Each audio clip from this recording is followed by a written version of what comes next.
पथाराय अस्मान् विश्वानि देव वयुनानि विद्वान् युयोधस्मज्जुहुरानमेनो भूयिष्ठां तेन मुक्तिं विधेम। हमारे प्यारे प्यारे बच्चों, सभी छात्र छात्राओं, हमारे फैकल्टी के सभी सदस्य, आज शहीद दिवस है और आज आपको मालूम होगा कि 24 मार्च की सज़ा जज ने लिखी थी, 24 मार्च 1931, और एक दिन पहले उनको हैंग कर दिया गया। इतने डर गए थे कि कहीं ऐसा ना हो कि हमला हो जाए जेल के ऊपर और उसमें उनके अंग्रेज ऑफिसर्स मारे जाएं, तो उन्होंने एक दिन पहले कर दिया और एक दिन पहले हैंग कर दिया तीनों को, हमारे सुखदेव, राजगुरु और शहीद आजम भगत सिंह। तो आज का दिन ऐतिहासिक भी है, आज का दिन हम सब के लिए स्मरण करने का दिन भी है। ये तीनों राष्ट्र की बलिवेदी पर चढ़ गए, यंग थे, सब 23-24 साल के थे, इससे ज़्यादा नहीं, और बड़ी यंग एज में उन्होंने अपने आप को भगवान के चरणों में अर्पित कर दिया, राष्ट्र देवता के चरणों में अर्पित कर दिया। ऐसे शहीदों को हम नमन करते हैं, प्रणाम करते हैं, और प्रणाम करके हम ये चाहते हैं भगवान करे ऐसी मौत सभी को मिले राष्ट्र के लिए। जब हमारे राष्ट्र के बॉर्डर पे खड़े हुए सैनिक जब लड़ते हैं तो हमें उनसे ईर्ष्या होती है कि उनके अंदर ये अंदर से आग है कि कम से कम हम राष्ट्र के लिए कुछ कर रहे हैं ताकि राष्ट्र हमारा सुरक्षित रहे। हम भी अंदर की जो बॉर्डर है, बॉर्डर के अंदर के जो लोग हैं, उनको बचाने में क्या क्या कर सकते हैं, और राष्ट्र में जो विघटनकारी तत्व हैं उनसे उनके लिए हम क्या कर सकते हैं, इसके लिए हमें निरंतर सोचते रहना चाहिए, कुछ न कुछ करने के लिए तत्पर रहना चाहिए। आज हमारी चौथी देवी का दिन है कुष्मांडा। कुष्मांडा जो है ये एक प्रकार से पिंड में ब्रह्मांड की व्याख्या करती हैं कि पिंड में ब्रह्मांड, ब्रह्मांड में यत् पिंडे तत् ब्रह्मांड है। हमारी इस काया में ब्रह्मांड का सब कुछ छिपा पड़ा है, वैभव छिपा पड़ा है। इसी को भगवान कृष्ण ने दिखाया था अपनी माँ को, यशोदा को, और इसी को दिखाया था कौशल्या को भगवान राम ने। काकभुषुंडी को भी इसी के दर्शन हुए थे भगवान राम के माध्यम से। तो ऐसे में हम सबको इस माँ के माध्यम से प्रार्थना करनी चाहिए कि हमें उनकी शक्ति मिले, उनके माध्यम से आगे का ज्ञान मिले। ये जो वस्तुतः सही बात है, 9 देवियाँ जो हैं ये एक एक चेतना के जो वो हैं आयाम हैं उनको पार करते हुए ऊपर चलती चली जा रही है। शैलपुत्री चेतना के विकास का पहला चरण था जो जड़ता को भेद करके ऊपर जाती है। पर्वत कला है, पर्वत को भेद कर जाती है, साधना के लिए संकल्पित है। ब्रह्मचारिणी, पहले दूसरे दिन की तीसरे दिन की ब्रह्मचारिणी और चंद्रघंटा, ब्रह्मचारी का आचरण, श्रेष्ठतम तपश्चर्या, ब्रह्म की धारणा, प्रकृति के पार परमेश्वर की धारणा, निधिध्यासन। तीसरी थी चंद्रघंटा, साधक की स्थिति में पहला अनुभव, साधना की स्थिति में पहला अनुभव। नाद, पहला नाद जिससे सृष्टि का ओरिजिन हुआ। आध्यात्मिक प्रकाश है, आध्यात्मिक नाद, ऊर्ध्वगमन। उठते उठते चेतना जैसे उठती जाती है, मन निर्मल होता चला जाता है। चौथी आयाम में जब आते हैं हम, नवरात्रि के 9 दिन तक बढ़ते बढ़ते आदमी के अंदर चेतना निर्मल होती चली जाती है। पिंड और ब्रह्मांड का जब हमें ज्ञान हो तो कुष्मांडा है। काकभुषुंडी जैसे उदाहरण दी, अणुरणीयान महतो महीयान, अणु से अणु में विभु, लघु में महान। ब्रह्मांड माँ के अंदर भी है और बाहर भी। ब्रह्मांडी चेतना की पहली अनुभूति यहाँ पर होती चौथी। कल हम बात करेंगे स्कंद माता की, 5वें दिन। ये जो आज का दिन है बालकांड की चौपाई का अगला गुरु की वंदना का प्रतीक है। और गुरु की आज हम भगवान शंकर की भी आराधना करेंगे, भगवान शंकर के भी माध्यम से। परंतु सबसे बड़ी जो बात है, आज हम जिस बात को याद कर रहे हैं, गुरु की महिमा को याद कर रहे हैं। गुरु की छाया में, गुरु की छाया में शरण जो पा गया, उसके जीवन में सुमंगल आ गया। गुरु की छाया में शरण जो पा गया, उसके जीवन में सुमंगल आ गया, उसके जीवन में सुमंगल आ गया।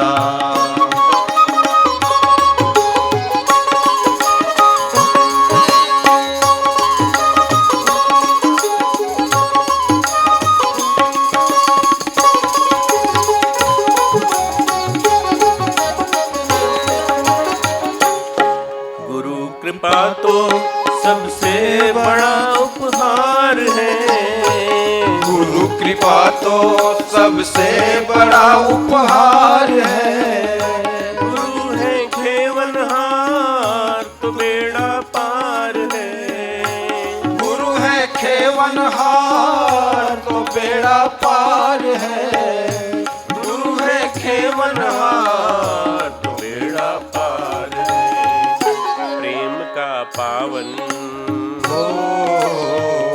प्रेम का पावन उजाला छा गया, उसके जीवन में सुमंगल आ गया, उसके जीवन में सुमंगल आ गया।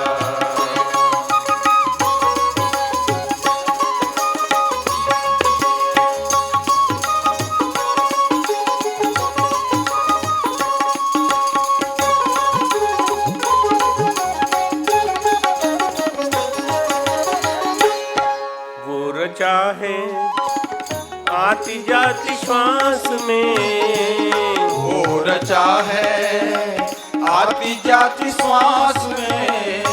वो बसा है प्राण में विश्वास में, वो बसा है प्राण में विश्वास में। वो बसा है प्राण में विश्वास में। शांति सुख अमृत, शांति सुख अमृत स्वयं बरसा गया, उसके जीवन में सुमंगल आ गया, उसके जीवन में सुमंगल आ गया।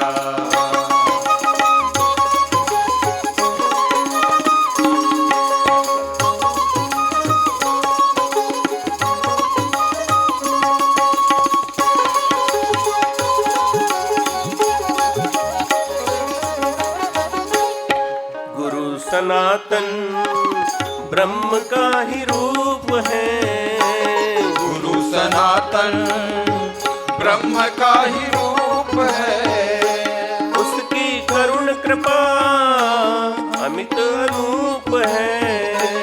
उनकी करुण कृपा अमित अनूप है। उसकी करुण कृपा अमित अनूप है। किया समर्पण तो, किया समर्पण तो शिष्य सब पा गया, उसके जीवन में सुमंगल आ गया, उसके जीवन में सुमंगल आ गया।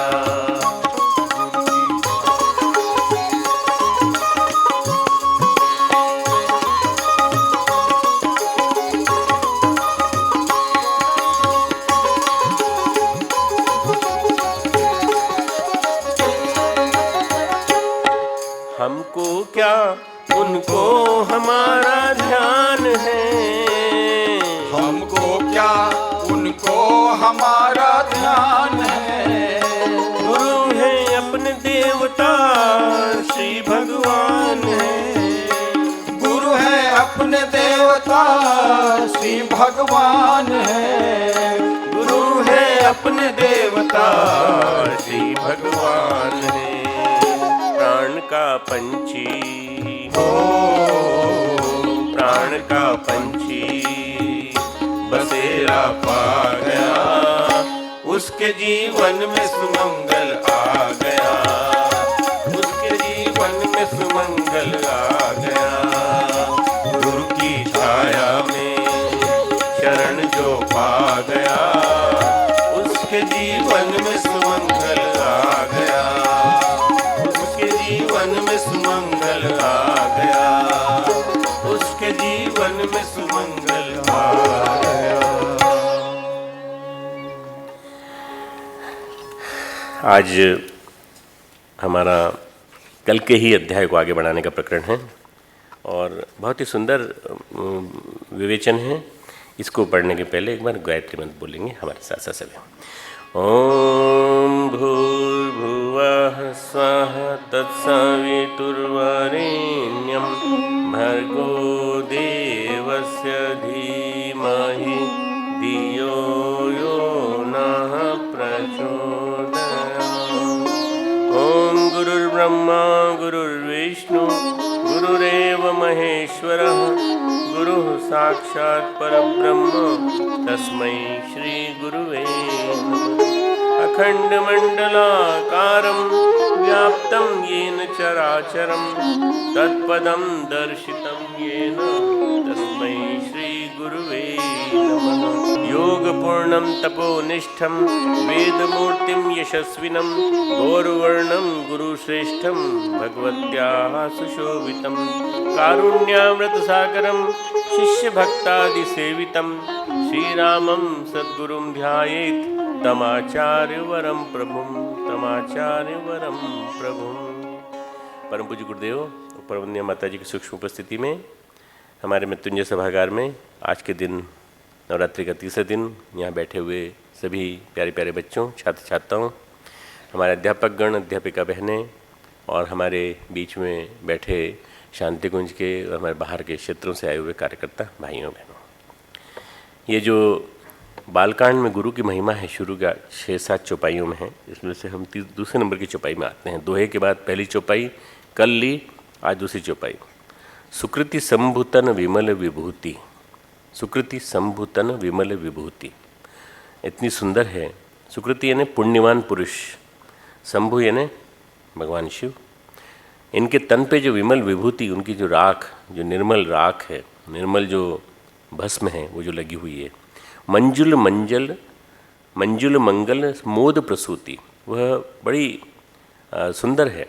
मंगल यानी कल्याणकारी है और मोद यानी आनंददायक है और प्रसूति यानी जननी है, आनंद की जननी है।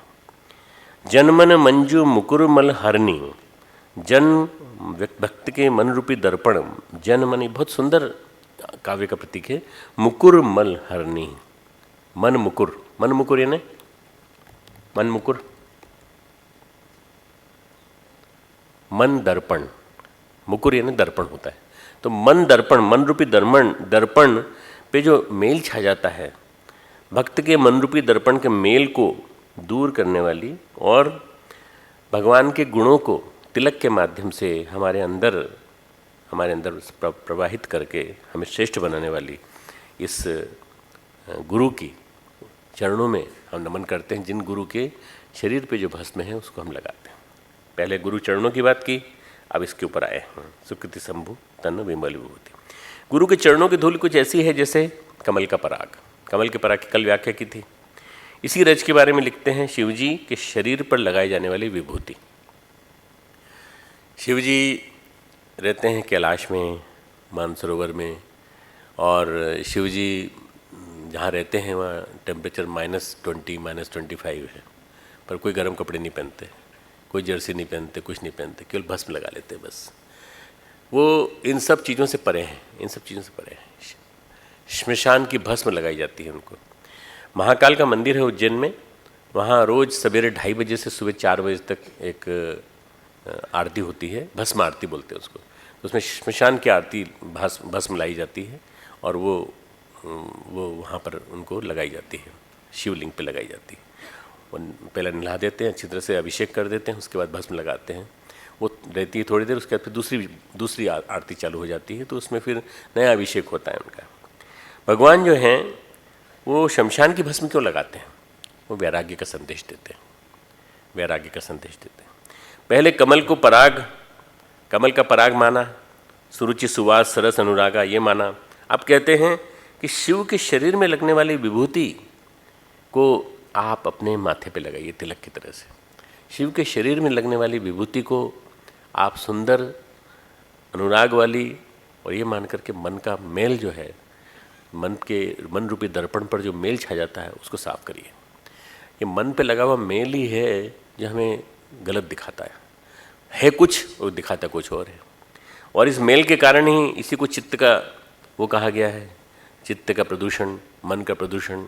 आज आदमी न जाने क्या है और क्या समझ बैठता है, इसी वजह से समझ बैठता है।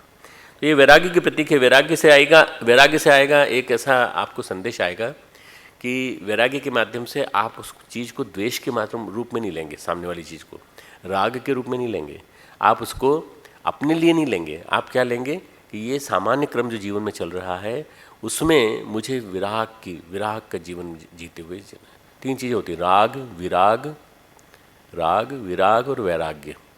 राग, विराग, वैराग्य और एक और चीज़ होती है जो मुझे अभी याद नहीं आ रही है, जो इन चीज़ों के माध्यम से भगवान शंकर विभूषित होते हैं। आज जीवन में हमारा रसबोध विकृत हो गया। ये जो रसबोध है ना, मैंने कल तुमको बोध बोला था, आज मैं रसबोध बोल रहा हूँ। रसबोध यानी to perceive with full interest, to perceive anything, रस लेकर के हम बोध करें किसी चीज़ का, तो हमारा रसबोध जो हो गया है विकृति की दिशा में जा रहा है। ये परिमार्जित हो तो हमें सही अर्थों में वैराग्य का बोध हो कि वैराग्य है क्या आखिर चीज़। हमारे दिमाग में वैराग्य की परिभाषा गलत बैठी हुई है। हमारे दिमाग में वैराग्य की परिभाषा बैठी है सब कुछ छोड़ दो, पत्नी को भी छोड़ दो, कमंडल हाथ में ले लो, पैदल चलते हुए हिमालय पहुंच जाओ। रास्ता हिमालय का सामने ही है। तुम में से किसी को वैराग्य का प्रतीक लगता हो? हम लोग जब यहाँ गुरुदेव के सामने बैठते थे तो दो हमारे यहाँ भाई ऐसे थे जिनमें से एक अभी हमारे पास हैं, एक दूसरे यहाँ से चले गए। वो दोनों के दोनों जो है इतने वैराग्य में लीन हो गए कि सीधे हिमालय चले गए।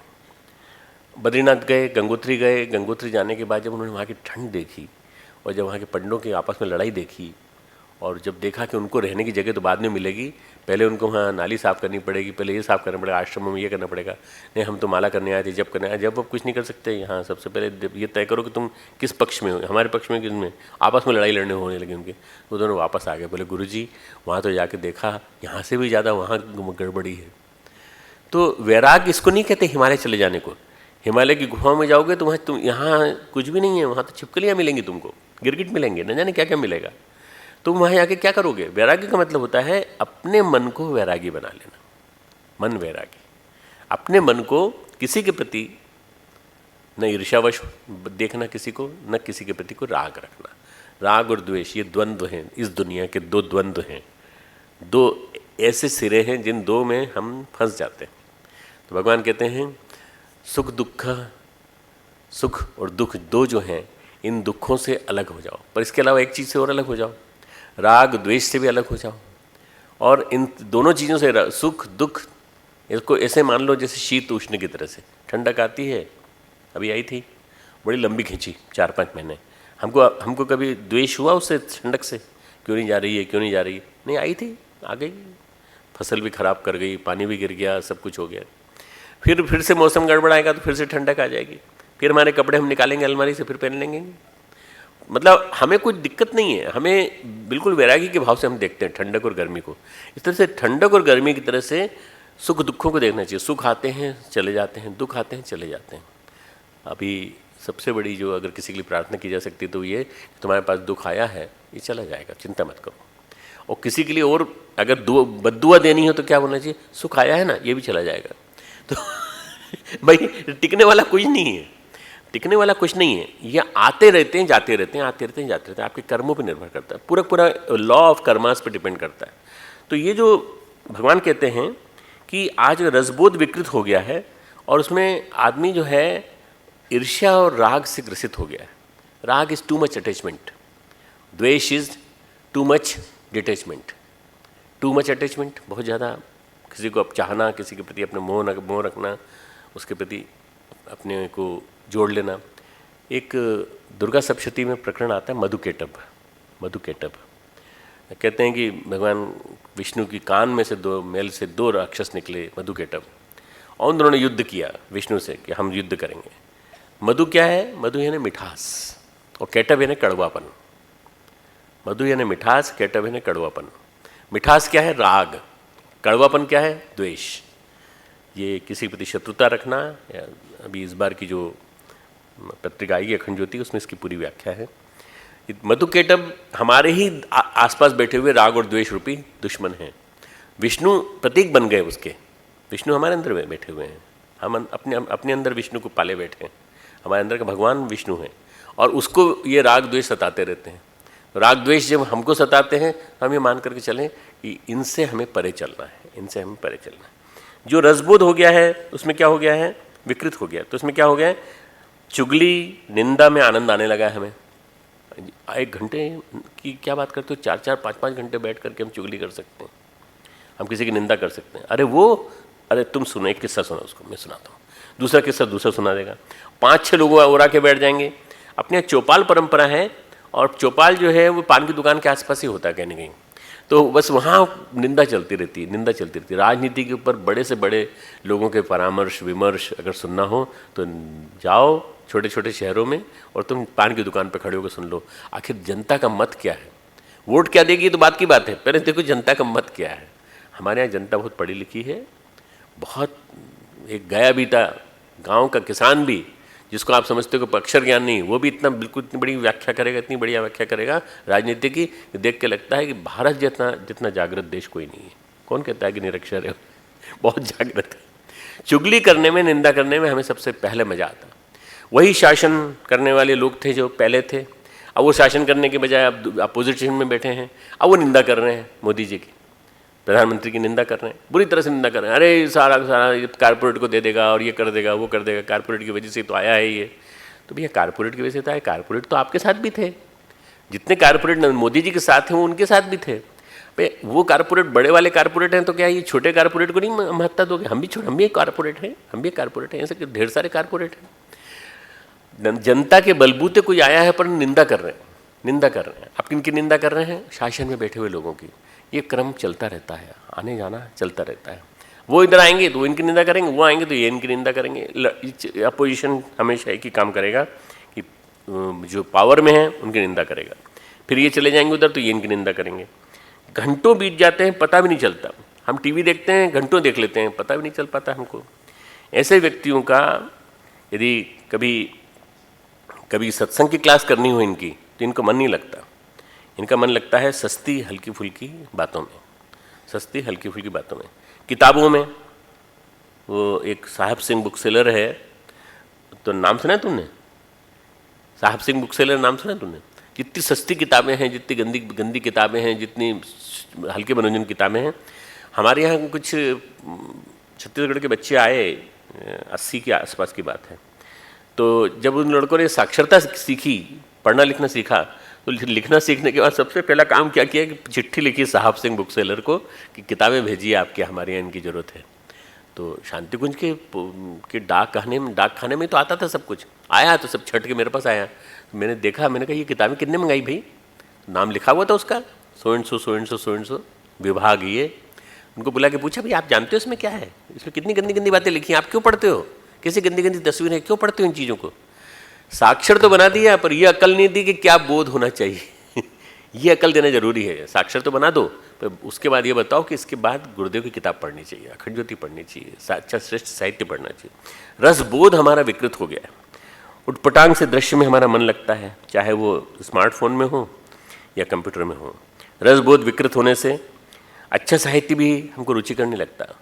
हमको अच्छा साहित्य भी लगता है, अरे यार कहाँ इतना ज़्यादा टफ चिंतन। डॉक्टर साहब की क्लास तो बहुत अच्छी होती है, कहानियाँ बड़ी अच्छी अच्छी सुनाते हैं, पर जो बीच बीच में टिप्पणी करते हैं ना, उसमें बड़ा डेप्थ होती है और वो डेप्थ अपने ऊपर से निकल जाती है, वो अपने को समझ में नहीं आती। अरे ये तुम वही चीज़ें हैं जो तुम योग में पढ़ रहे हो, वही चीज़ें हैं तुम आर्ट ऑफ लिविंग में पढ़ रहे हो, जीवन जीने की कला में पढ़ रहे हो। ये सारी चीज़ें तुम्हारे जीवन में हमेशा काम आएंगी, हमेशा काम आएंगी। आज नहीं तो कल, कल नहीं तो परसों, जब तुम यहाँ चले जाओगे, जब जीवन में तुम जियोगे तब काम आएंगे। पर क्या करें, आज आदमी का रसबोध विकृत हो गया है। गुबरीले कीड़े जैसी जिंदगी हो गई है। गोबर का कीड़ा जो होता है ना, गोबर में विचरण करता है, वो समझता है स्वर्ग यही है, जो कुछ भी है सब सबसे सुंदर, सबसे खुशबूदार जगह अगर कहीं है धरती पर तो यही है। बस एक शराबी पड़ा हुआ था नाली में, शराब पी करके, और उसने कहा, जोर जोर से चिल्लाना था। जब होश आया उसको, जब नाली में से निकाला उसको, नाली में सारा उसका सना हुआ पूरा। कौन कहता है कि जन्नत में परियां नहीं होती? मैं देखो सारी जन्नत की परियों से घिरा हुआ हूँ, कोई नहीं था वहाँ पे, सब सफाई करने वाली महिलाएं थीं या फिर सब पुरुष लोग, वो लोग थे जो उसको पकड़ने के लिए आए थे कि भाई चल तू वापस चल। पर गंदा इतना हो चुका था, वो सब मेरे आसपास खड़ी हैं, देखिए ये हुरे हैं, अब उसको शराब के नशे में वही दिख रहा है। ऐसे आदमी का विकृत हो गया रसबोध, और इस रसबोध के विकृत हो जाने के कारण आदमी को वही चीज़ दिख रही है, वही चीज़ दिख रही है जो उसको संसार दिखा रहा है। संसार को ईश्वर की तरफ मोड़ पाना संभव नहीं हो पाता। सुरुचि बने तो सुगंध आए, सुरुचि बने तो सुगंध आए। सुरुचि से सुगंध शब्द जुड़ा हुआ है ना, सुरुचि सुवास, जो ऊपर कल डिस्कस किया था हमने। रसबोध गड़बड़ है तो हमें सब कुछ जो हमको जो है वो गड़बड़ दिखता है। हम दुर्योधन जैसे हो गए। कैसे? जानामि धर्मम नच में प्रवृत्ति। मैं जानता हूँ धर्म क्या है, सही क्या है। मैं जानता हूँ कि आप डॉक्टर साहब जो बता रहे हैं बहुत अच्छी चीज़ बता रहे हैं, पर मेरी प्रवृत्ति नहीं होती, मेरा मन ही नहीं लगता उधर। जानामि अधर्मम नच में निवृत्ति। मैं अधर्म भी जानता हूँ कि अधर्म है, गलत काम है, पर मेरा मन इससे हटता नहीं है। हम दुर्योधन की तरह से हो गए हैं। भांग लेने वाले, शराब पीने वालों में न जाने कहाँ से ज्ञान आ जाता है, बहुत बड़ा ज्ञान आ जाता है। ज्ञान देने लगते हैं, लेक्चर देने लगते हैं। बहुत सारे लोग जो लेक्चर देते हैं, ऐसा सुनते हैं कि जाने से पहले एक आध दो पेग लेकर के ज्ञान देने जाते हैं वहाँ पर। क्यों? उससे उनको क्या है, इनिबिशन खत्म हो जाता है और वो जनता से डर जो है वो भी खत्म हो जाता है। तो सीधे बोलते हैं वो, ये लोग क्या ज्ञान दे पाएंगे, ये लोग क्या सुना पाएंगे, ये लोग जो भी कुछ सुनाएंगे थोड़ा बहुत बोलेंगे। यहाँ तक कि कई राजनेता भी पीते हैं और उसके बाद बोलते हैं। कई अभिनेता भी जो है वो पीने के बाद ही एक्टिंग कर पाते, नहीं कर पाते, हाथ पांव लुंज से हो जाते हैं उसके बिना उसके। ये जो है ज्ञान जो प्रस्फुटित होता है, क्योंकि बेहोशी में जाने की सुविधा है। शराब में बेहोशी में जाने की सुविधा है, भांग में बेहोशी में जाने की सुविधा है। बेहोश आप इसलिए होना चाहते हैं क्योंकि होश में आप फेस नहीं कर सकते दुनिया को, संसार से आप युद्ध नहीं कर सकते। जिंदगी का रसबोध ऐसा ही है। कीचड़ में पड़े बिलबिला रहे हैं हम लोग, और कोशिश करो तो नहीं निकलेंगे। हम कोशिश भी करते हैं कि निकलो। ढेर सारे लोग पड़े हुए हैं कि कीचड़ में पड़े हुए हैं और अपने जीवन को बर्बाद कर रहे हैं। गुरु की तरफ जब मन लगता है तो सुरुचि जगने लगती है। पहले रुचि तो जगे, सुगंधि तब आएगी जब रुचि तो जगे। मेरी क्लास का एक ही मतलब होता है, आपके अंदर सुरुचि पैदा करना, बस सुरुचि पैदा कर दो। सुगंधि होती है तो रसबोध होने लगता है। बच्चों को खिलौनों से क्या मतलब? बच्चों कहते हैं देखो तुम क ख ग लिख के दिखाओगे तो तुमको खिलौना मिलेगा। अब खिलौने से क ख ग का क्या मतलब? तुम ABCD लिख के दिखाओगे तो तुमको एक टॉफ़ी मिलेगी, चॉकलेट मिलेगा। टॉफ़ी और ABCD का क्या मतलब संबंध है? कोई संबंध नहीं है। हम उनको वास्तव में पढ़ाई में रस आने लगे इसलिए उनको प्रलोभन देते हैं। कहानियाँ पढ़ते हैं, जब पहली बार नाम अंग्रेजी में लिखते हैं तो एक अंदर से इतनी इलेशन, इतनी खुशी होती है कि अपना नाम अंग्रेजी में लिख के बताते हैं, देखिए हमको मैडम ने लिखाना सिखाया था, हमने लिख के दिखा दिया और आपने बार बार कहा हमसे लिखो लिखो लिखो, आज हमने लिख के दिखा दिया। बच्चा खुश हो जाता है, सारे उपद्रव बंद हो जाते हैं। तोड़फोड़ करता था पहले, वो तोड़फोड़ बंद हो जाती है बच्चे की। प्ले और KG में बच्चे को पहले बैठना सिखाते हैं, पहले बैठना सिखा, बैठना सीखो। B.Ed वालों को पहले साइकोलॉजी में ही सिखाया जाता है कि पहले बच्चों को बैठना सिखाओ। बैठेगा तब जब मैडम एक टॉफ़ी निकालेगी। टॉफ़ी क्या है? ये एक प्रकार का आकर्षण है। ये जब देती हैं तब पहले सुरुचि जगाओ कि भाई पढ़ना क्यों ज़रूरी है। पढ़ना इसलिए ज़रूरी है कि पढ़ोगे तो तुम अपना नाम लिख पाओगे, नाम लिख पाओगे तो अपने साइन कर पाओगे, और उसके बाद तुम अच्छी अच्छी कहानियाँ पढ़ पाओगे। नट खट मन चल पन घट पर चल, वो बिना मात्रा वाले होते हैं ना, जो बचपन में हम लोगों ने पढ़े हैं। ये बैठना सीखना। गुरुदेव ने कर्मकांड लगाए, कर्मकांड सिखाए, तो कर्मकांड में लोग उलझ गए। कर्मकांड क्या है? टॉफ़ी है। कर्मकांड क्या है? जो चॉकलेट देते थे ना गुरुदेव शुरू में, वो लोगों ने उसी में उलझ गए कि साहब मैंने कर्मकांड को इस तरह से किया, इस तरह से किया, ऐसे किया तो मैं ऐसा हो गया, ठीक हो गया, मतलब उसके बाद कुछ नहीं मिलता। एक कार्यकर्ता मिले हमको बहुत पुराने, बोले कि गुरुदेव के ज़माने में जो गायत्री का प्रभाव ज़्यादा था 47-48 में, उस समय एक माला के लिए लिखते थे गुरुदेव, चिट्ठी में आता था एक माला गायत्री करो, हम करते थे और हमारा सब काम हो जाता था, रुका हुआ काम हो जाता था, दुकान खुल जाती थी, हमारे माल बिकने लगता था, हमारे लड़के की शादी हो जाती थी, हमारे लड़के की नौकरी लग जाती थी। अब गुरुदेव कहते हैं कि अब 27 माला करो, 24 माला करो, 1-2 नवरात्रि करो। क्यों कहते हैं? गुरुदेव ये कहते हैं कि एक माला से शुरुआत कराई थी तुम्हारी और तुमको टॉफ़ी दी थी, तुम्हारा काम हो जाएगा। हो गया कि नहीं काम? बस अब उतने से काम नहीं होगा, अब ज़्यादा करना पड़ेगा। क्यों? तुम्हारा एलिवेशन हो गया, तुम ऊंचे इस क्लास में आ गए। छोटे बच्चे की तरह से, किंडरगार्टन की तरह से अब नहीं कर सकते जिद, अब तुम बड़े हो गए, बड़े हो गए। सुरुचि जगाओ। गुरु के सानिध्य में सबसे पहले एक माला से गुरुदेव ने सुरुचि जगाई। उसके बाद जो लोग मारे मारे फिरते थे वो एक लाइन में बैठने लगे, धोती पहनना सीख गए। उसके बाद एक माला करने लगे, और यही लोग जिनका माला में मन नहीं लगता था उन्होंने धीरे धीरे माला में मन लगाना चालू किया। माला में मन नहीं लगता था तो भी गुरुदेव का आप मंत्र जपो, बस कुछ मत करो, मंत्र जाप मम दृढ़ विश्वासा। भगवान श्री तुलसीदास जी कहते हैं नवधा भक्ति में, मंत्र जाप में मेरा दृढ़ विश्वास है। शबरी को भगवान राम कहते हैं मंत्र जाप में मेरा दृढ़ विश्वास है। परंतु परंतु गुरुदेव ने किस तरह से संघर्ष किया होगा लोगों से, तो किस तरह से उन्होंने माहौल बनाया होगा, ये समझ में नहीं आता। तत्व दर्शन के प्रति मर्म की जानकारी नहीं थी लोगों की। तब गुरुदेव जब गायत्री गायत्री कहते थे तो वो काली काली कहते थे। तब गुरुदेव ने कहा कि नहीं भाई, गायत्री को इसलिए जपो, गायत्री आद्य शक्ति है, आद्य शक्ति है, इसको तुम जपोगे तो तुम्हारे जीवन में एक फलितार्थ होने लगेगी। फलितार्थ जब होने लगी तो उन्होंने फिर वो जुड़ते चले गए। ऐसे लाखों व्यक्तियों को गुरुदेव ने जोड़ा, लाखों व्यक्तियों को, यज्ञ के माध्यम से और गायत्री के माध्यम से। बंगाल में आदमी कोठे पर नाच देखता है, शराब पीता है, दारू पीता है और घर में मछली भात खाता है। मछली भात, उसको क्या बोलते हैं, झोल भात खाता है। उसको कैसे समझाएं कि हरि बोल कैसे समझाएं, भगवान का नाम ले कैसे समझाएं? तो चैतन्य महाप्रभु ने अपने शिष्यों को समझाया कि किसी न किसी बहाने से समझाओ इनको, किसी न किसी बहाने से। तो उन्होंने कहा ऐसा करो, नित्यानंद अपने निताई करके जो थे, निताई और माधाई दो हुआ करते थे, नित्यानंद जी, उनसे कहा कि तुम एक चौपाई बनाओ। क्या बनाओ? चैतन्य के शिष्य ने बनाई मागुर माछेर झोल। मागुर एक तरह की मछली होती है। मागुर माछेर झोल, युवती मोरे कोल। युवती मेरे गोद में बैठी है और मैं झोल जो भात जो खा रहा हूँ, क्या खा रहा हूँ? चावल वाला खा रहा हूँ, मछली वाला। बोल हरि बोल। तीसरी लाइन जरूर बुलवाओ। बाकी पहली दो इसलिए बोलेगा क्योंकि इन दो में उसकी रुचि है। इन दो से रसबोध को चेंज कराया और बोल हरि बोल कहते कहते लोगों को ये सुनाया, तुमने ये दो चीज़ें छोड़ना है तुमको। क्यों? क्योंकि हरि बोल रहे हो ना। हरि जो है पापों का शमन करते हैं। मछली छोड़ो, युवती का साथ छोड़ो और इसको किसी भी हालत में वासना को अपने जीवन से निकालो। खान पान के इस तरह बोलना सिखाया झटके से। धीरे धीरे लोगों के जीवन बदलते चले गए। दुर्गंधित जीवन में सुवास पैदा करना, यह भगवान गोस्वामी तुलसीदास जी कह रहे हैं, दुर्गंधित जीवन में सुवास पैदा करना हमारा लक्ष्य है। जीवन धर्म पथ पर चल पड़े ताकि जीवन धर्म पथ पर चल पड़े। दुर्गंधित जीवन में सुवास ही नहीं है, सुगंध ही नहीं है। हम उसी तरह के जीवन जी रहे हैं जैसा ट्रेडिशनल चला आ रहा है और लोग जी रहे हैं। और झगड़ा, घर में घुसे पिताजी वैसे उन्होंने डांटना चालू किया माँ को डांटना चालू किया, तो बच्चे आपस में लड़ना चालू हो गए। क्यों?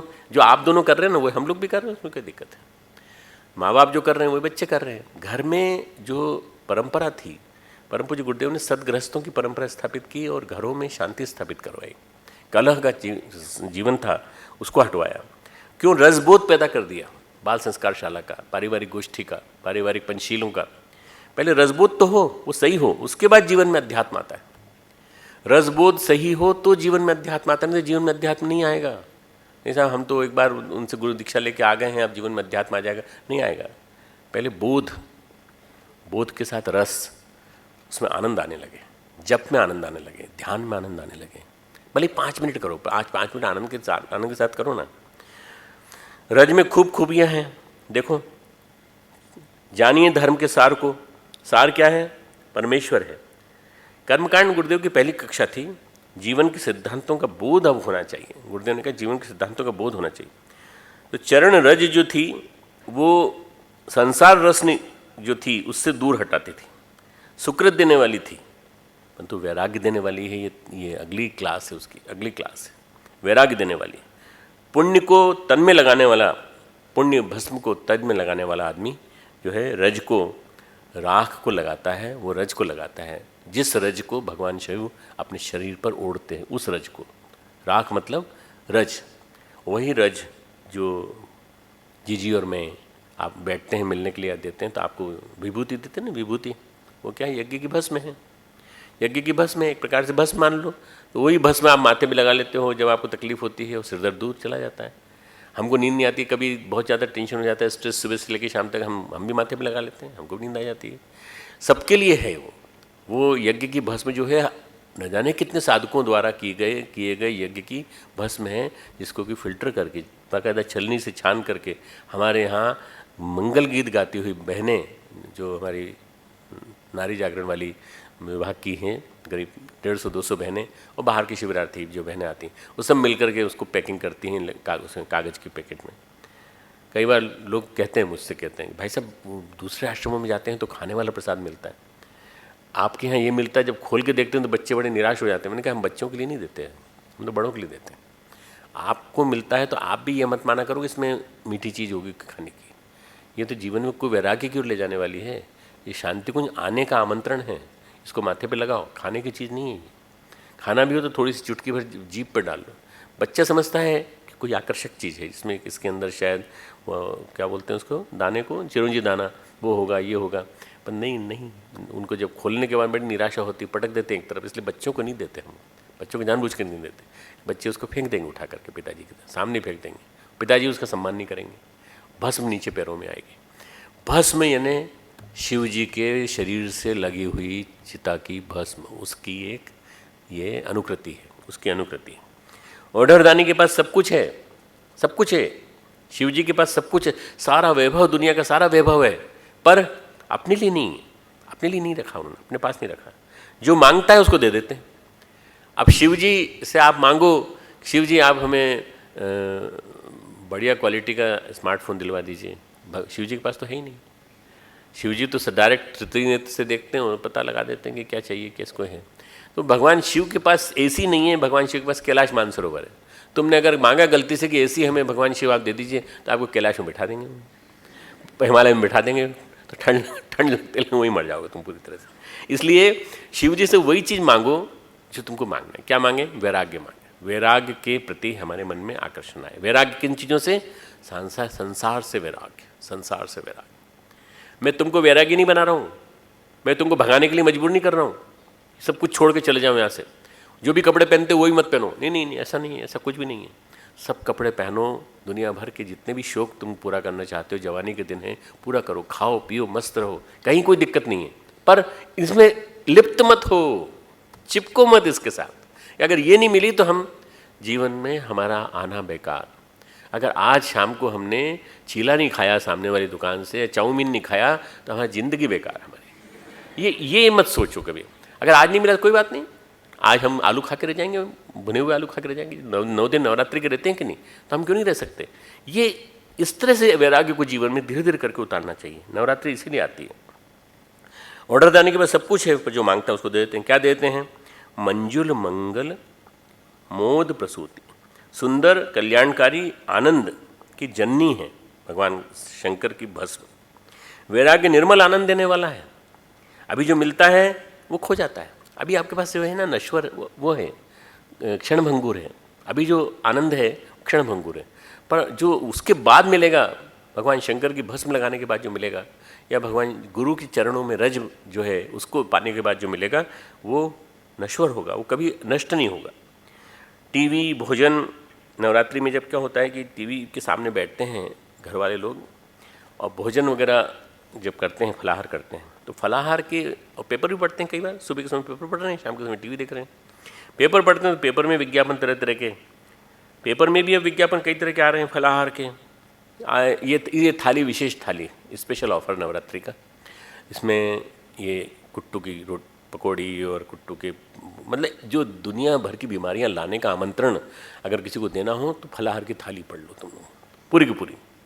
कोलेस्ट्रॉल नहीं बढ़ा हो तो कोलेस्ट्रॉल बढ़ा लो, तुमको ब्लड प्रेशर नहीं हुआ तो ब्लड प्रेशर बढ़ा लो। इन 9 दिनों में, 9 दिनों में स्वस्थ होने के लिए और भगवान के प्रति अनुरक्ति बढ़ाने के लिए तुमको एक अलग से भोजन की व्यवस्था की। भैया हो सके तो एक चीज़ खाने की, एक चीज़ लगाने की। रोटी सब्जी, रोटी दाल चावल खा लो ना, मना किसने किया तुमसे? तुम तो उसके चक्कर में पड़ते हो कि व्यंजन जैसे कोई चीज़ हो जाए।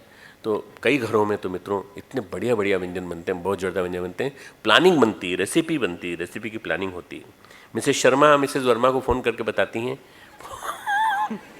फ़ोन पे बताती हैं कि मिसेस वर्मा एक नई रेसिपी आई है इसमें पेपर में, आपको बताऊं, आप कम से कम 50 को बताना, मेरा नाम जरूर ले लेना उसमें कि मैंने बताया था आपको। ये जो रेसिपी है ये फलाहार की है, फलाहार करने के लिए। फलाहार की विभिन्न प्रकार की रेसिपी हमें जीजी भी बनाती हैं, बहुत उनको वैरायटी बनाने की, क्योंकि वो जीवन पर फलाहार पे जिंदा रहती हैं। उन्होंने कभी माता जी के महाप्रयाण के बाद कुछ खाया ही नहीं, फलाहार ही खाती है। फलाहार में कुछ नहीं, सब्जी लेती हैं और आलू लेती हैं बस। आलू के लिए मैं बहुत डांटता रहता हूँ उनको कि आलू मत खाया करो ज़्यादा, क्योंकि आलू ही जो है ना ये सब निकलता है इसी बुरा। मैं आलू नहीं खाता, वो आलू खाती है, हम दोनों मिलकर बराबर कर देते हैं इसको। तो ये जो है शारीरिक सुख वाली चर्चा है, शारीरिक सुख वाली चर्चा है, ये संसार है।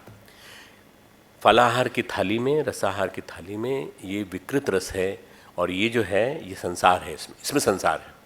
इससे ऊपर चलोगे अगर, तो भले ही आप भोजन कर रहे हो, जैसे मैं इन दिनों में क्या कर रहा हूँ, मैं लौकी की सब्जी लेता हूँ और एक रोटी लेता हूँ सुबह, आधी रोटी और लौकी की सब्जी शाम को, और सुबह ले लेता हूँ मैं थोड़ी सा दही, बस और कुछ नहीं। दिन भर पानी पीता हूँ, खूब सारा पानी पीता हूँ, शरीर साफ हो जाए, शरीर धुल जाए, अंदर से निर्मल हो जाए। भूख लगती है? नहीं, बिल्कुल नहीं लगती, बिल्कुल नहीं लगती है, भूख लगती नहीं, क्योंकि तुम लोगों के लिए क्लास के लिए नोट्स तैयार करने में तो टाइम लग जाता है, उसके बाद में अपने रूटीन काम करता हूँ, उसमें टाइम लग जाता है। भूख की तरफ ध्यान ही नहीं जाता, आराम से नींद आती है, खूब अच्छी नींद आती है और बढ़िया नींद आती है। शरीर हल्का हल्का होता चला जा रहा है, धीरे धीरे हल्का होता चला जा रहा है। अगर ये ऐसा मुझे करने को साल भर तक मौका मिले तो मैं जरूर करूँगा, कोशिश करूँगा। पर ये शायद हो सकता है लोग कहें कि इससे विटामिन्स कम होंगे, मिनरल्स कम होंगे, प्रोटीन्स कम होंगे, ऐसा कुछ नहीं है। आप चाहें तो ऐसा भी कर सकते हैं, परंतु जब आप आलू खाते हैं ढेर सारे, अब क्या है, खाते समय पता नहीं लगता। आलू स्वादिष्ट बना लिए, नमक मिला ली, थोड़ी लाल मिर्च भी डाल दो, थोड़ी सी क्या दिक्कत है, वो भी डाल लिए, थोड़ा बढ़िया बना लिया। उसका अगर आलू चॉप खा ले तो क्या दिक्कत है, यानी बना लो, उसमें क्या है दिक्कत, क्या पका लो उसको। तो ये जो गैस है हमारे यहाँ, इस गैस पे हम पका लें, अगर आप कहें तो आप बना लिया करें। क्या करोगे ये बताओ, रस को फिर और विकृत करोगे, अपने जीवन रस को भी विकृत करोगे, क्या करोगे। 9 दिन तो मिले, बड़ी मुश्किल से 9 दिन मिले केवल, और इसमें भी 1 दिन काट लिया भगवान ने, 8 दिन का कर दिया नवरात्रि इस बार की।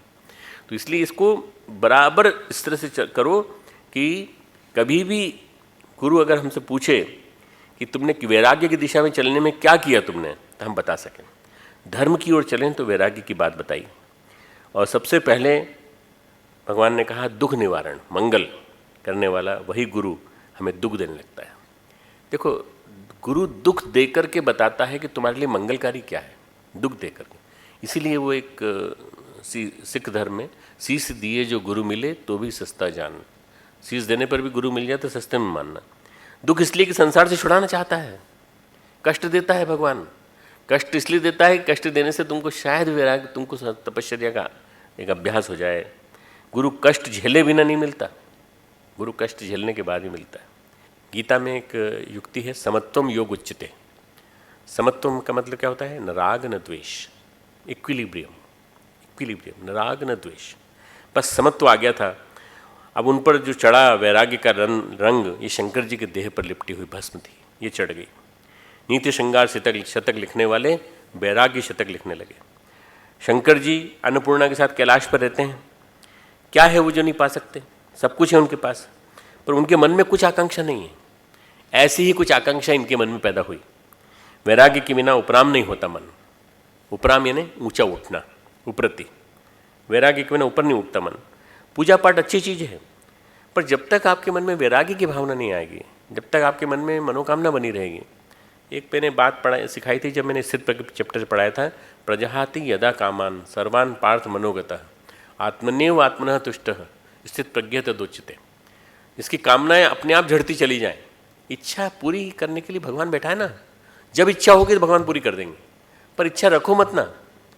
काम भगवान मनोकामना पूर्ति नहीं करता, मनोकामना का नाश करता है।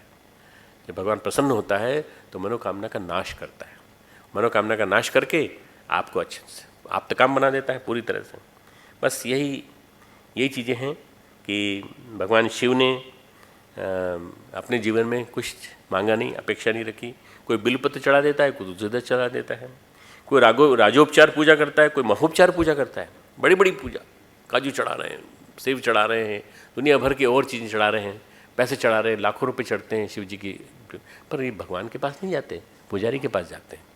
और पुजारी जो है उसके पास सारा जितना हाई कोलेस्ट्रॉल वाला भोजन है वो जाता है, या जो मंदिर के मठाधीश उनके यहाँ।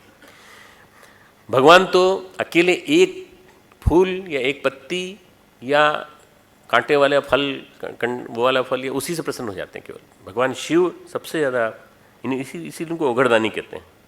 मात्र गंगाजल और बिल्वपत्र से प्रसन्न हो जाते हैं शंकर जी, इसी से प्रसन्न। जब तक संसार का महत्व है, वैराग्य नहीं आएगा। जब संसार मरेगा तब वैराग्य आएगा। पहले संसार को मारो, संसार के प्रति आकर्षण समाप्त करो। संसार न सुख के लिए है न भोग के लिए है। पहले ये सीखो कि संसार है किसके लिए। संसार सेवा साधना आराधना और शिक्षण के लिए। संसार सेवा साधना आराधना और शिक्षण के लिए। संसार को यूज़ करो, संसार का प्रयोग करो, संसार में विभिन्न प्रकार की गतिविधियाँ चलाओ, रचनात्मक गतिविधियाँ चलाओ, संसार में लोगों को ऊंचा उठाओ। इस बगीचे को और सुंदर बनाओ। ये यूनिवर्सिटी किस लिए बनाई है? इसको और सुंदर बनाने के लिए, भगवान के बगीचे को और सुंदर बनाने के लिए। संस्कार हैं, वैराग्य की दृष्टि खुलते ही सब बोध होने लगता है। तब गुरु के चरणों की धूली विभूति बन जाती है और ये कल्याण का पद बन जाती है। पीड़ा कष्ट कई बार पूरे परिवार को मिटा देता है, पर यही विभूति ऊपर उठा सकती है हमें। विभूति यानी गुरु के चरणों की विभूति। भगवान शंकर के संसर्ग से जो विभूति आई है, वो संसर्ग से संदर्श हुआ, संदर्श से संपर्क हुआ, संपर्क से सानिध्य हुआ और सानिध्य से सुमिरन हुआ, भगवान का सुमिरन, स्मरण। मैं बोल गया बड़ी बड़ी चीज़ें, पर इसको ध्यान में रखने की चीज़ नहीं है, ये ध्यान में रहेगा तुम्हें। स्मरण से जो प्रगाढ़ प्रेम भगवान का भक्ति के प्रति, भगवान के प्रति बदल जाता है, वो बड़ी शुद्ध और पूर्णतः आध्यात्मिक संबंध भगवान से हो जाता है। सबसे ज़्यादा अगर कोई प्योरिटी से भरा हुआ रिलेशन है तो वो गुरु शिष्य का रिलेशन है। सबसे ज़्यादा शुद्धता से भरा हुआ, पूर्णता से भरा हुआ, और एक तरह से कहा जाए कि बिल्कुल बिना किसी छल का संबंध है तो गुरु शिष्य का संबंध है। उस गुरु मिले, कृपा मिली, दुख संसार के मिटे, तो वही गुरु ने एहसास कराया। इनके संसार के दुख मिटे। अगर वहाँ रहते भर्तरी तो दुख बहुत ज़्यादा होता। जन्म दुखम जरा दुखम जाया दुखम पुनः पुनः।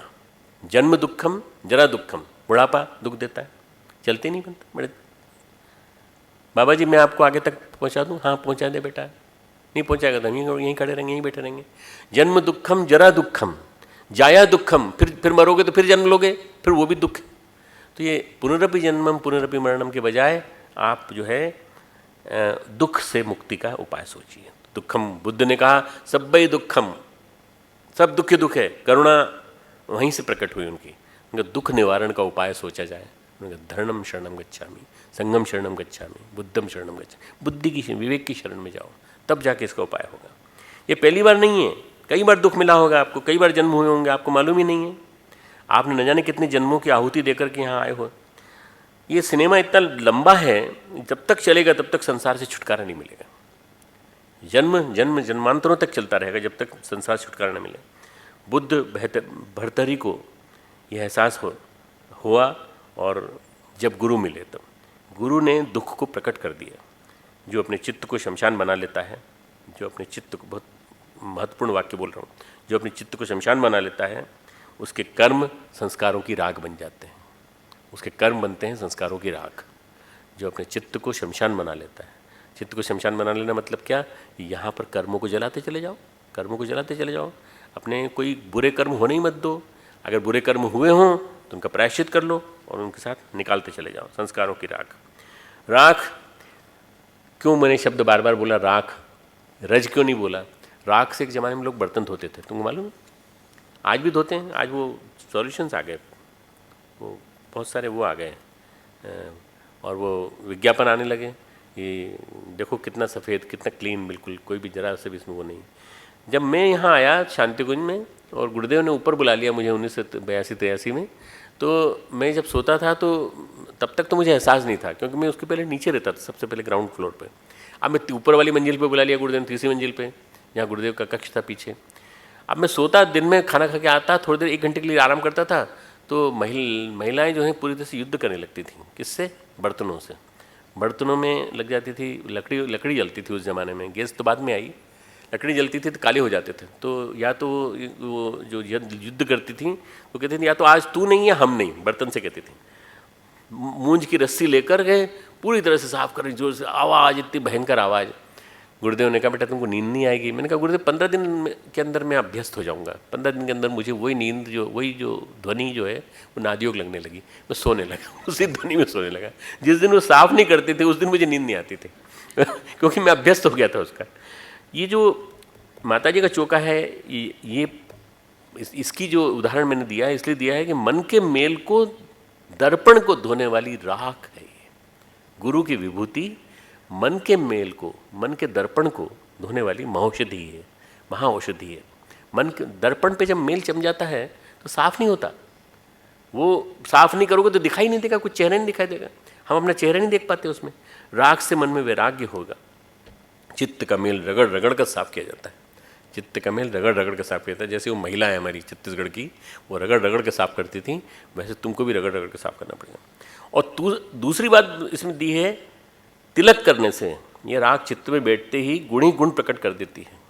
तिलक, इस राग का तिलक किया जाए तो ये गुण गण मस बस करनी, गुण जो है मन में बसा देती है।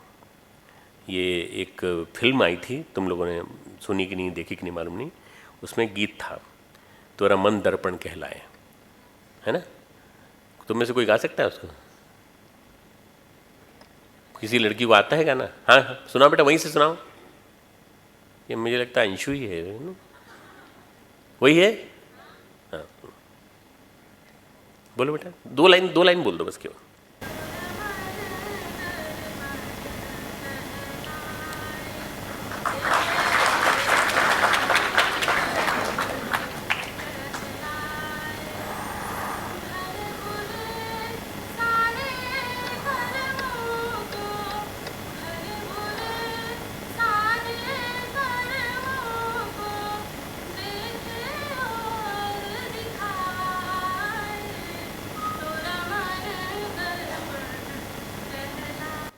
बहुत सुंदर, बहुत सुंदर। एक्सटेम्पोर मैंने बोलने के लिए कह दिया, तूने गाया बहुत अच्छा। इसमें जो लाइन आई है, मन ही देवता मन ही ईश्वर, मन से बड़ा न कोई, जग से चाहे भाग ले कोई, मन से भाग न पाए। कितनी सुंदर कविता है। मन से भाग नहीं सकता आदमी, किसी को भी धोखा दे दे, परंतु मन से कभी भाग नहीं सकता। अपना मन बार बार आपसे कहेगा आपने ये गलत काम किया, ये गलत काम किया, गलत काम किया। फिर मन उजियारा जब जब फैले तब उजियारा होए। जब मन में उजियारा आएगा तब उजियारा होगा। इस उजले दर्पण पर प्राणी धूल न जमने पाए। ये वो धूल निकालने का तरीका है उपासना। उपासना से धूल निकाली जाती है। दर्पण, मन रूपी दर्पण पर जो धूल जम जाती है उसको उपासना से निकालते हैं, साफ करते हैं, स्वच्छ करते हैं। बस ये अगर ये मर्म समझ में आ जाएगा तो मन मुकुर, मन दर्पण, ये है बहुत सुंदर। दर्पण बड़ा सुंदर है, चेहरा भी तुम्हारा बहुत सुंदर है, पर दिखाई नहीं पड़ रहा। क्यों? मेल जमा हुआ है दर्पण पर। तो मेल कर्म का, संस्कार का कुछ भी दिखाई नहीं, दिखना चाहिए तो स्फटिकवत होना चाहिए चित्त। पतंजलि कहते हैं साधन पाद के 52वें श्लोक में। और फिर तब सृष्टा का स्वरूप दिखने लगता है, तो भगवान दिखाई देने लगते हैं, आत्मा का प्रतिबिंब दिखने लगता है। आत्मा क्या है? भगवान का स्वरूप है, उसी का स्वरूप है। शंभु तन बने पहले गुरु चरण रज। शंभु तन, शंभु का तन जो है ना, गुरु चरण रज जिसकी हम बात कर रहे थे कल, वो शंभु का तन पे लगी हुई भस्म बन जाए। जब तक संसार से मन उपराम नहीं होगा तब तक मन संसार से उपराम नहीं होगा। जिस चरण रज की कल बात कर रहे थे वो शंभु के तन पे लगी हुई भस्म बन जाए। दुख का मतलब पलायन नहीं होता मित्रों। आप ये मत समझना कि दुख देता भगवान तो पलायन के लिए कह देता है। बिना धर्म जिज्ञासा के ब्रह्म जिज्ञासा नहीं हो सकती। सभी धर्मों का पुण्यशीलता का फल है वैराग्यवान होना, और बिना निष्काम कर्म के तप नहीं हो सकता। इसलिए कोशिश करना चाहिए कि हम निष्काम जीवन जीने की कोशिश करें। प्रथम कक्षा धर्मशील जीवन, द्वितीय कक्षा वैराग्य। प्रथम कक्षा धर्मशील जीवन, कर्तव्य परायणता से भरा जीवन। दूसरी कक्षा वैराग्य, मन स्वच्छ निर्मल। अब न मन स्वच्छ है, आज न मन स्वच्छ है न मन निर्मल है, हम अजीब मानसिकता में जी रहे हैं। वैराग्य हो तो सारी शिकायतें मिटें। एक एक के पास 15 शिकायतें हैं। मन का मेल बार बार गुरु चरणों की रज को धारण करने से धुलता है, गुरु चरणों की विभूति को धारण करने से धुलता है। परम पूज्य गुरुदेव के स्थापित किए हुए गायत्री तीर्थ की भस्म को अपने जीवन में मर्म में से अपने मन में लगाने से धुलता है। मन में भस्म कैसे लगाओगे? मन में मानसिक स्नान के माध्यम से।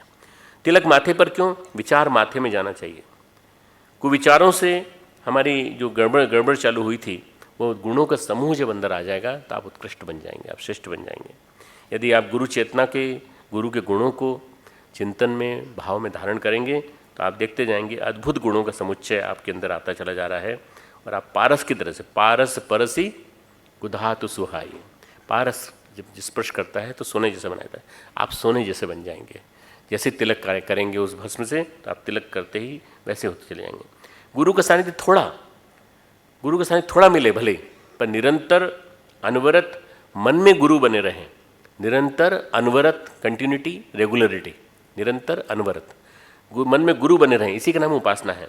तो गुणगण बस करनी, अपने आप सद्गुण उभरते चले जाएंगे और व्यक्तित्व संवरता जाएगा। व्यक्तित्व संवरता जाएगा, आप श्रेष्ठतम हो जाएंगे मात्र गुरु के विचारों से।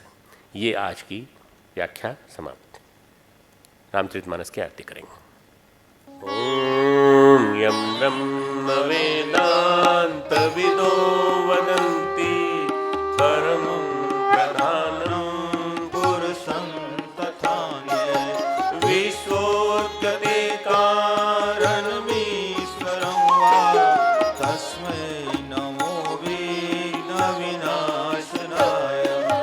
ॐ यं ब्रह्मा वरुणेन्द्ररुद्रमरुतः स्तवे वेदैः साङ्गपदक्रमोपनिषदैः गायन्ति यं सामगाः ध्यानावस्थितगतेन मनसा पश्यन्ति योगिनो यस्यान्तं न विदुः सुरासुरगणा। देवाय तस्मै नमः, देवाय तस्मै नमः। आरती श्री रामायण जी की, आरती श्री रामायण जी की। कलित ललित सियबी की, कलित ललित सियबी की। गावत ब्रह्मादिक मुनि नारद, गावत ब्रह्मादिक मुनि नारद। वाल्मीकि विज्ञान विशारद, वाल्मीकि विज्ञान विशारद। सुन सनकादि शेष अरु सारद, सुन कादि शेष अरु सारद।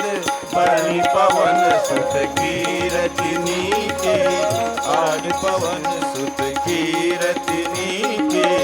आरती श्री रामायण जी की। गावत शंभु भवानी, गावत शंभु भवानी।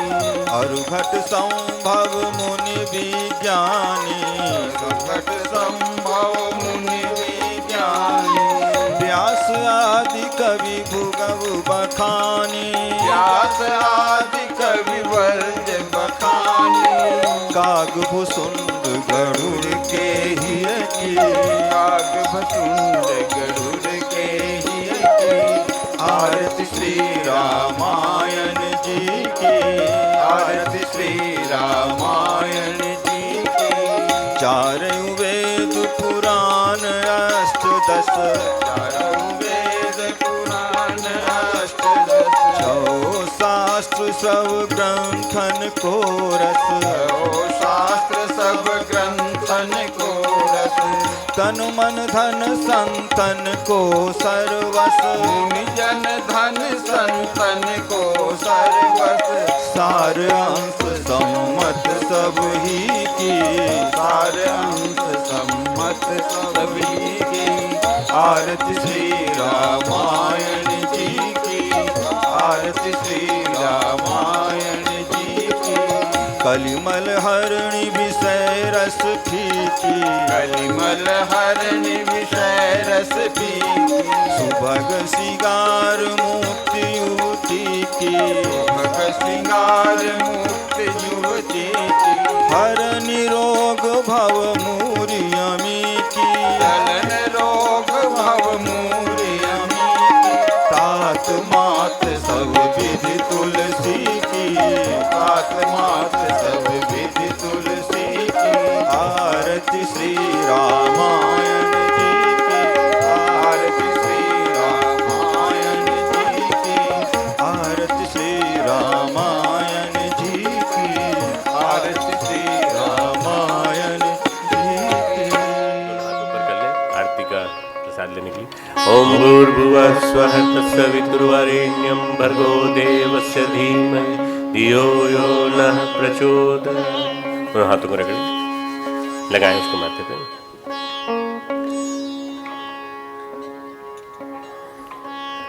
उस गुरु सत्ता को भावना नमन, जिनकी कृपा से आज का स्वाध्याय हो पाया संभव। ओम नमो स्फुरन्ताय सहस्रमूर्ते सहस्रपादाक्षि शिरोरुबाहुवे सहस्रनाम्ने पुरुषाय शाश्वते सहस्रकोटि युगधारिणे नमः सहस्रकोटि युगधारिणे नमः। आज के दिन हम अपने शहीदों को, अमर शहीदों को नमन करते हैं और उनसे प्रार्थना करते हैं कि वे इसी तरह से हम पर आशीर्वाद बरसाते रहें और हम उनके सपनों को साकार कर सकें, ऐसी शक्ति वहाँ से हमें देते रहें, इसी प्रार्थना। उसके पश्चात शांति पाठ।